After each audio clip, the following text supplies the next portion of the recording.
Service equipment is distinguished from non-service equipment by several key characteristics. Firstly, service equipment is required to have overcurrent protection such as fuses or circuit breakers. This protection is essential to safeguard conductors from excessive currents, which could potentially initiate a fire. Non-service equipment, on the other hand, may not necessarily have this overcurrent protection. Secondly, service equipment must be housed in a metal cabinet or another suitable enclosure. This enclosure is designed to prevent accidental contact with live electrical parts, ensuring a safer environment. In contrast, non-service equipment might not have such an enclosure. Thirdly, the location of service equipment is typically at the point where power enters a building, commonly in the form of an electrical panel. Non-service equipment can be located virtually anywhere within the building's structure. Fourthly, service equipment is marked with labels like service equipment or similar designations to clearly identify its purpose. Non-service equipment lacks this specific marking. Fifthly, service equipment must be easily accessible to facilitate inspection, maintenance, and operational procedures. Non-service equipment might not be as readily accessible. Sixthly, proper grounding to the earth is a mandatory requirement for service equipment. This grounding provides a safe path for electrical faults, minimizing the risk of electrical shock. Non-service equipment may not be directly grounded. Seventhly, service equipment needs to possess adequate wiring capacity in terms of both amperage and voltage to manage the entire electrical load of the building. Non-service equipment is likely to have a more restricted wiring capacity. Eighthly, service equipment may incorporate the disconnect function. This function enables the isolation of the electrical system for safety or maintenance purposes. Non-service equipment generally does not include a disconnect function. Let's delve deeper into each of these aspects, starting with overcurrent protection. Overcurrent protection devices, such as circuit breakers and fuses, are designed to interrupt the flow of electricity when the current exceeds a safe level. This prevents overheating of conductors, which can lead to insulation damage and potentially ignite a fire. The National Electrical Code, or NEC, specifies the required overcurrent protection for various types of electrical circuits and equipment. The size of the overcurrent protection device is determined by the ampacity of the conductors it is protecting. For example, if a conductor has an ampacity of 20 amps, it should be protected by a 20 amp circuit breaker or fuse. Next, consider enclosure types. The enclosure surrounding service equipment provides a physical barrier to prevent accidental contact with energized components. These enclosures are typically made of metal, such as steel or aluminum, and are designed to withstand environmental conditions such as moisture and dust. The NEC specifies the type of enclosure required for different locations depending on the environmental conditions present. For example, in a damp location, an M3R enclosure is required to protect the equipment from rain and splashing water. Regarding location, the service equipment is typically located as close as possible to the point where the electrical service enters the building. This minimizes the length of the service conductors, which reduces voltage drop and improves the overall efficiency of the electrical system. The NEC specifies the minimum clearances required around service equipment to allow for safe access and maintenance. Consider marking requirements. The marking on service equipment provides important information about the equipment, such as its voltage rating, amperage rating, and short-circuit current rating. This information is essential for selecting the correct overcurrent protection devices and for ensuring the safe operation of the equipment. The NEC requires that service equipment be marked with the manufacturer's name, trademark, or other descriptive marking by which the organization responsible for the product may be identified. Accessibility is also important. Service equipment must be readily accessible to qualified personnel for inspection, testing, and maintenance. This allows for quick identification and correction of any problems that may arise. The NEC specifies the minimum working clearances required around service equipment to allow for safe access and maintenance. Grounding is a critical safety feature. Grounding provides a low impedance path for fault current to flow back to the source, which causes the overcurrent protection device to trip and de-energize the circuit.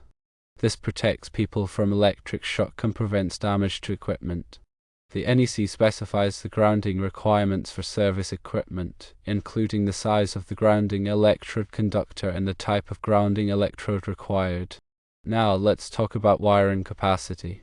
The wiring capacity of service equipment must be sufficient to handle the total electrical load of the building. This includes the loads of all lighting, appliances, equipment, and other electrical devices connected to the system. The NEC specifies the minimum size of the service conductors based on the calculated load of the building. Finally, consider the disconnect function. The disconnect function allows for the complete isolation of the electrical system from the power source. This is essential for safety during maintenance and repair work. The NEC requires that service equipment have a readily accessible disconnect switch that can be used to energize the entire electrical system. To reiterate, service equipment requires overcurrent protection to protect conductors from excessive currents.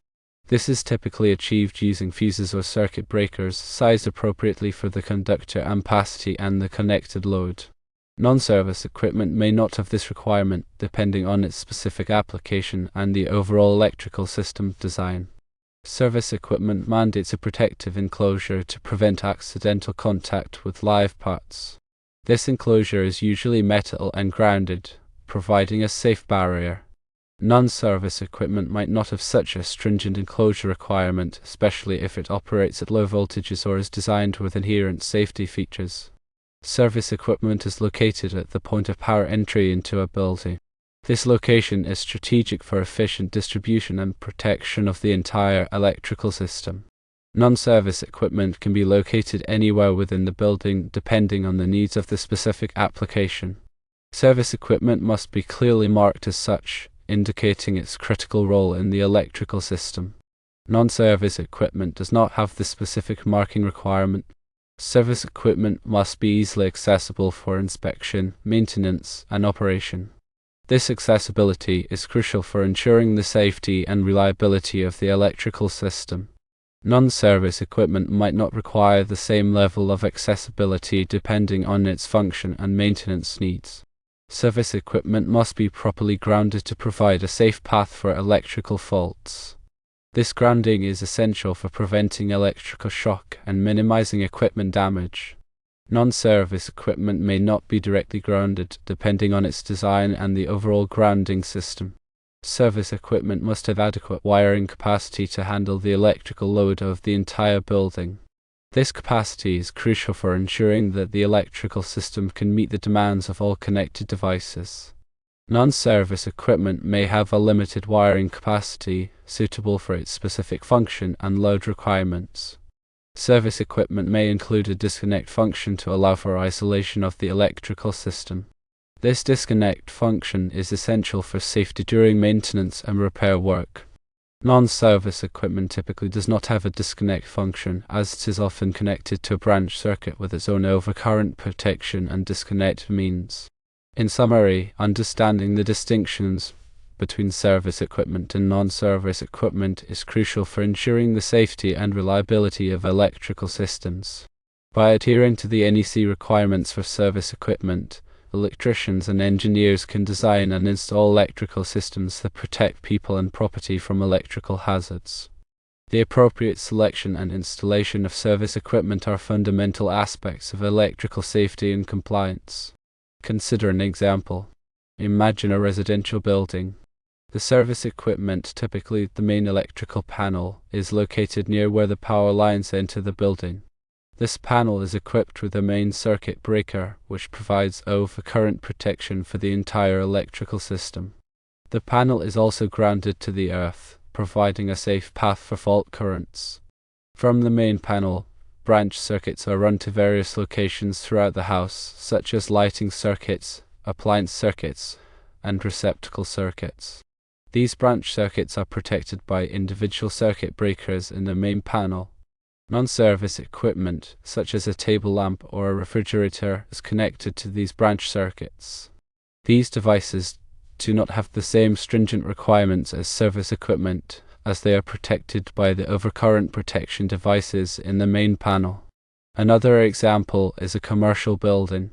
The service equipment, in this case, may be a large switchboard or panel board located in an electrical room. This equipment is responsible for distributing power to various loads throughout the building, such as lighting, 8-track systems, and equipment. The service equipment is equipped with overcurrent protection devices, grounding connections, and disconnect switches to ensure the safe and reliable operation of the electrical system. Non-service equipment, such as computers, printers, and office equipment, is connected to branch circuits that originate from the service equipment. These devices are protected by individual circuit breakers or fuses in the panel boards. Understanding these differences is vital for anyone working with electrical systems.